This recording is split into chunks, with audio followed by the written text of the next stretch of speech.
বাংলাদেশের নতুন জেগে ওঠা, বঙ্গোপসাগরের নতুন জেগে ওঠা চর বা দ্বীপ, যেটি চর বিজয় নামে পরিচিত, সেটা ঘুরতে আসছি।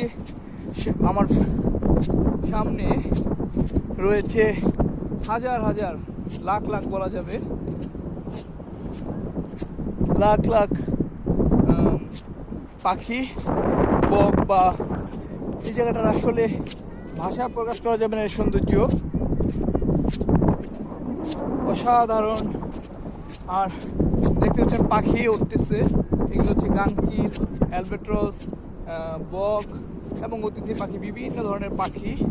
পুরা যেন পাখির স্বর্গরাজ্য এই দ্বীপটা, যেখানে এখন পর্যন্ত বাংলাদেশের খুব বেশি মানুষ এখানে পা রাখেনি।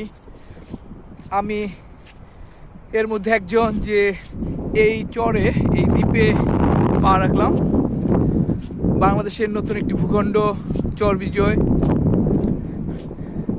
পাখিগুলোকে দেখার জন্য যত এগিয়ে যাচ্ছি, পাখিগুলো উড়ে দূরে চলে যাচ্ছে। ধুধু চর,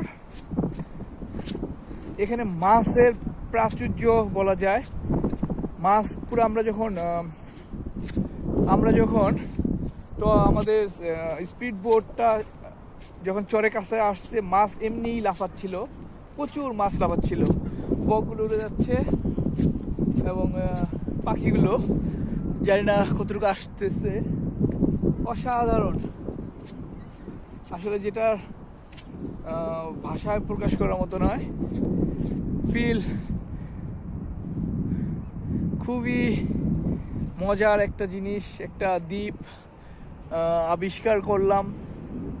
জানি না এখানে আমাদের মুন্সিগঞ্জের কয়জন পা রাখছে, মনে হয় না তেমন কেউ আসছে এখানে, বা আসতে পারে।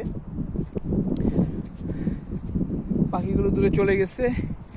এ হচ্ছে চর বিজয়।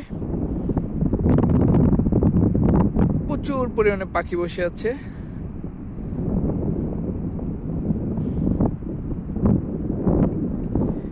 চারোপাশে পাখি আর পাখি। এখানে লাল কাঁকড়া বা বিভিন্নই রয়েছে।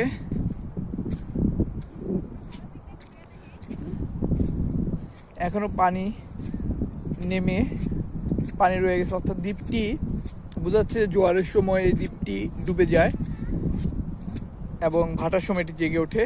তা আমাদেরকে সময় মেনটেন, যারা এখানে আসবেন সময় মেনটেন করে আসতে হবে, কারণ যখন এটি ডুবে যায় তখন এখানে থাকাটা নিরাপদ নয়। তাই সময় মতো আবার ব্যাক করতে হবে। এই হচ্ছে চর বিজয়, যেটাকে জয় করলাম। পাখি, প্রচুর পাখি উঠতেছে এদিক ওদিক।